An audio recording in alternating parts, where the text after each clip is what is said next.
Portanto, o meu tema é dedicado aos biosensores e a minha missão aqui é, no final, imaginar que vocês sabem algo sobre os biosensores que nós estamos a fazer e perceber a importância que eles têm para o mundo, porque o nome pode ser estranho, mas a verdade é que eles são realmente importantes.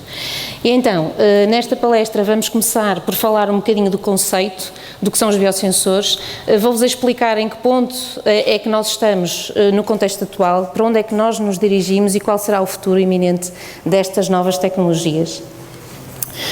Do ponto de vista do conceito de biosensor, para falarmos em biosensor, é melhor focarmos numa fase inicial no indivíduo, perceber que o indivíduo tem também sensores que estão associados precisamente aos seus 5 sentidos.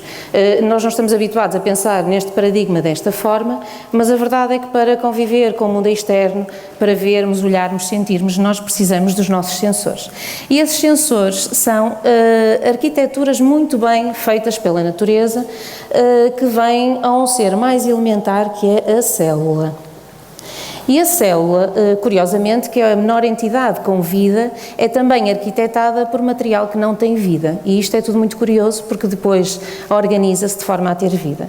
Então, sobre esse material que não tem vida, a natureza também é fantástica, porque com 4 peças elementares consegue construir tudo aquilo que nós somos. Começamos pelas gorduras, os lípidos, que nós as mulheres gostamos pouco, mas enfim, também lá estão. As proteínas, que são os operadores da célula, como se tivéssemos os operadores da fábrica, são as que trabalham. O DNA, que alguns acreditam que manda na célula, outros nem tanto, mas enfim, estamos em evolução. Os açúcares, que são, na grande maioria, acabam por ser combustível das nossas células, é por aí que nós ganhamos energia. Se isto estiver tudo em equilíbrio, é uma maravilha, temos saúde e, portanto, todo o processo dos nossos sentidos está muito bem e tudo está bem arquitetado. Não é a condição de muitos, infelizmente, há sempre algumas alterações orgânicas, ou por nossa culpa, ou por genética, ou por ambiente, ou pelo motivo que seja, não interessa, não é relevante.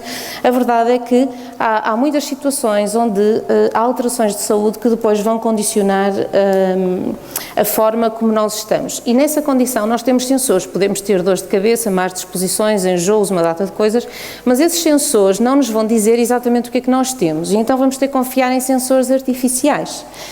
O caso mais comum desses sensores artificiais é o caso da diabetes. A diabetes, se ninguém conhece um diabético, a probabilidade de ter um diabético à nossa volta é muito grande. Quem conhece diabéticos graves sabe que as pessoas são obrigadas a picar-se várias vezes por dia, a pegar numa gotinha desse sangue, colocar em cima de uma tirinha e depois pega nessa tirinha e leva a uma máquina que devolve um valor. Desmistificando esta história toda, a tira ali é o conceito mais importante no meio deste processo. E a tira tem 2 elementos essenciais. Tem uma entidade que é a biorreceptora, que nós chamamos, como o próprio nome indica, receptor de um elemento biológico. O bio também pode estar ali porque esse receptor também pode ser de natureza biológica.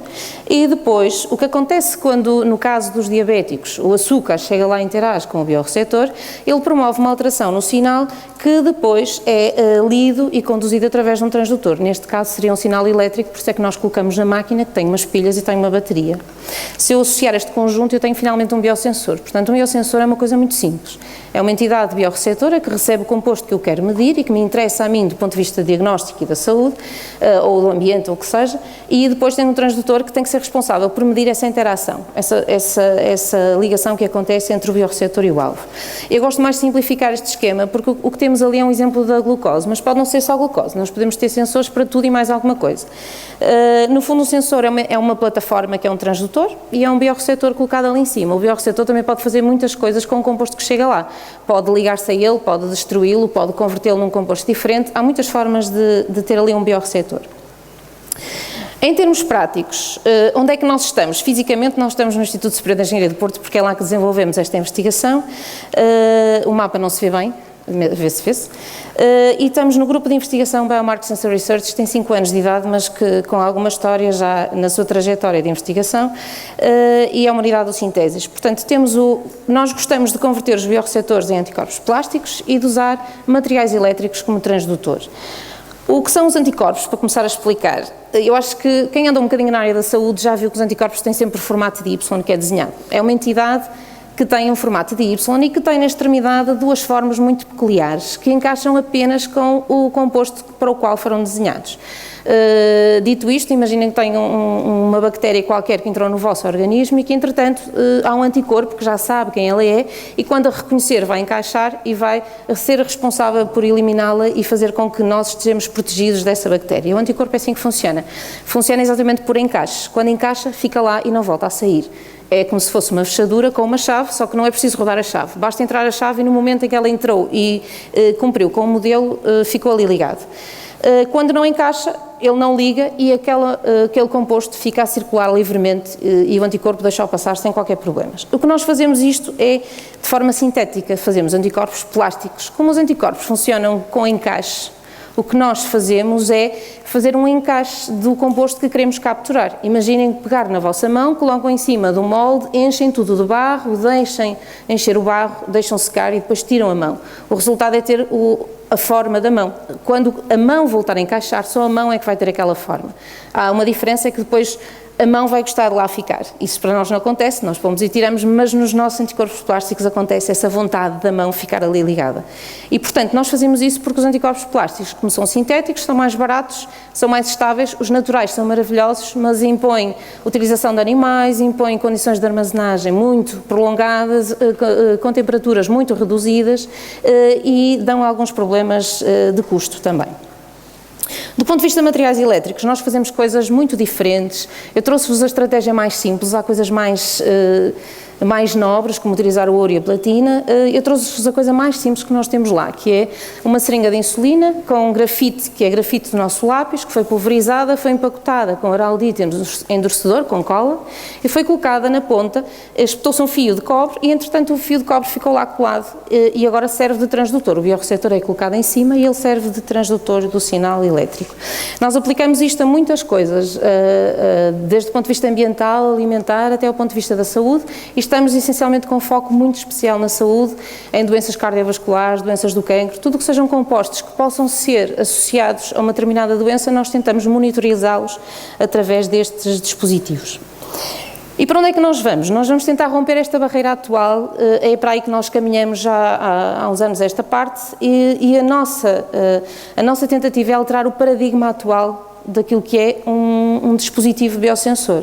E neste caso, a forma mais simples de materializar a nossa alteração de paradigma é olhar para a caixinha eletrónica e olhar para a tira, que é fundamental, e mandar aquela caixa embora e dizer que a tira podia ser autossuficiente, porque é que uma tira, tal como num teste de gravidez, é autossuficiente, eu não posso encontrar uma tira também que aqui é suficiente e que manda a caixa embora. Isto implica ter autonomia. Autonomia, o nosso transdutor é elétrico, portanto, para a autonomia significa que eu vou precisar de uma fonte de energia que converta e que produza energia elétrica e, portanto, a luminosa é excelente, e ainda por cima é uma energia nobre porque não é poluente. Vamos precisar também de umas partículas esquisitas, tem aquele nome plasmonics, que são partículas muito pequeninas, que são juntas, que são anexadas à célula e que depois fazem com que a célula seja mais eficiente. Isto porque nós vamos estragar a célula fotovoltaica e, portanto, vamos precisar de umas estratégias para a colocar melhor. E depois vamos colocar os nossos anticorpos plásticos. Aqueles nomes estão em inglês, não foi por acaso, foi porque a conjugação daqueles três nomes deu um acrónimo 3Ps, e o acrónimo 3Ps é o acrónimo dessa bolsa, que foi de €1 milhão, que me foi dada pelo Conselho Europeu de Investigação em 2012, e que prevê exatamente o desenvolvimento destes dispositivos, que são um novo paradigma dentro dos dispositivos, porque vai permitir ficar apenas com a tira e simplificar todo o processo de análise. Inclusivamente, alguém pode ter um problema de saúde e chegar à beira do médico, e em vez do médico mandar fazer um raio-x para uma mama, pode perceber logo, ou de uma colheita de sangue, ou de uma colheita de urina, ou de uma colheita de saliva, se há algum composto que está ali alterado com significado, e perceber se vale a pena fazer mesmo um raio-x ou se é melhor já não fazer nada, porque não há dúvidas de que a pessoa está bem e que não tem qualquer problema. Portanto, isto tenta mesmo alterar esse paradigma junto do clínico também. O alvo são sempre compostos que assinalam doenças, isso é o que se chama um biomarcador. Ele é um marcador de um estado biológico e, se for do cancro, são biomarcadores do cancro. Portanto, o alvo deste estudo é simplesmente biomarcadores do cancro, e este estudo tenderá para fazer estudos em contexto clínico, ou seja, não é preciso mais ir ao laboratório e deixar lá o sangue. Basta fazer isto no local onde vocês têm a consulta com o médico e, portanto, ficamos bem por aí, devemos ter um resultado mais ou menos adequado. Em termos práticos, isto seria como? Eu coloco o fluido biológico em cima do anticorpo plástico, faço com que esse anticorpo plástico seja lavado e seja montado com a célula, isto é um passo simples de juntar duas tiras, e depois, quando sujeitar esta célula a energia luminosa, a consequência disso vai ser a geração de uma cor. E a geração da cor vai-me dar uma resposta positiva ou negativa conforme aquilo que eu esteja a analisar. Eu posso procurar um composto que esteja mais elevado ou um composto que esteja numa quantidade inferior no fluido de interesse. Em termos práticos, o futuro nesta área é fantástico, porque eu estou muito perto desta área de investigação e, portanto, eu vejo coisas maravilhosas à minha volta a acontecerem. Um dos futuros assim mais próximos agora para os diabéticos, por exemplo, é esta imagem que aqui está, que tem umas pontinhas pequeninas que são microagulhas. Quando elas são amplificadas em imagens eletrónicas, são muito interessantes porque eu vejo um cone perfeito e na ponta do cone tem um sensor de glucose e quando elas são colocadas na pele, elas conseguem invadir a pele a um nível superficial suficiente para detectar o valor de glucose. Portanto, em vez da pessoa estar sempre a picar-se várias vezes ao dia e a danificar num determinado local, é possível fazer daquilo quase um penso e depois a partir daí ter uma monitorização de glucose direta. Portanto, é uma mudança também de paradigma na monitorização da glucose. Há uma mudança antecipada já há muito tempo, que entretanto eu acho que vai demorar algum tempo a concretizar e que se calhar era um sonho para muita gente, que era termos nanorobôs. Estruturas nano significa nanométrico, estamos a falar já da escala das células, das moléculas, e ser capaz de ter uma estrutura que entra no nosso fluido e que é um mecânico das nossas células. Ele vai, circula, chega à célula, arranja, corrige, mata se for preciso, porque um dos nossos problemas é algumas células não saberem morrer, administra uma droga se for necessária, portanto isso era uma coisa perfeitamente magnífica, era sermos capazes de corrigir as nossas células quase em tempo real e de uma forma altamente dirigida, sendo que a direção da atuação das drogas já é uma coisa que hoje em dia já é possível fazer, portanto não estou a falar de nada assim transcendente. Portanto, o futuro é uma incógnita. Eu acho que neste mundo de investigação a imaginação é o limite. Este nosso projeto de alteração do paradigma surgiu porque eu procurei uma ideia diferente e num dia qualquer, numa noite qualquer em que estava a pensar numa coisa diferente, fez-se uma luz e percebi que era possível abandonar aquela caixa de uma forma diferente. Claro que para pôr isto em prática é preciso dinheiro e por isso é que nós nos candidatamos à procura de dinheiro para financiar estes projetos e, portanto, estou muito grata ao Conselho Europeu de Investigação que me deu esse dinheiro e que me permite tentar pôr em prática este paradigma. Mas isto para vos dizer que se a imaginação é o limite, não parem de sonhar, não parem de tentar ir mais além, porque ao contrário, se calhar, do que algumas pessoas, do que a educação nos possa transmitir, se para nós querermos chegar a algum lado, temos que sonhar primeiro chegar a esse lado. Não é à espera que os sonhos nos encontrem, nós temos que ir ao encontro deles. Muito obrigada.